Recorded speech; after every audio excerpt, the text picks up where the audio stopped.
সেরে আমরা বৃন্দাবনের উদ্দেশ্যে রওনা দিচ্ছি। এখানে আছে অনেকগুলি মন্দির, এখানে প্রতি মন্দির দেখবো আজকে। তারপরে প্রেম মন্দির ওগুলি দেখার জন্য বেরিয়ে পড়লাম সবাই, সাথে আমার ফ্যামিলি।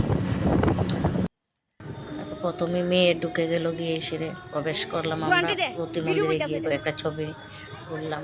কত না সুন্দর, আসলে বৃন্দাবন জায়গাটা এত সুন্দর, এত সুন্দর, আপনারা না গেলে বুঝতে পারবেন না। এখানে যে আমাদের সৃষ্টিকর্তা আছেন, গেলেই অনুভব পাবেন। দেখুন কত সুন্দর আমাদের সৃষ্টিকর্তা, যিনি এই পৃথিবী সৃষ্টি করেছিলেন, ওনার জন্মভূমি, ওনার প্রতি মন্দির।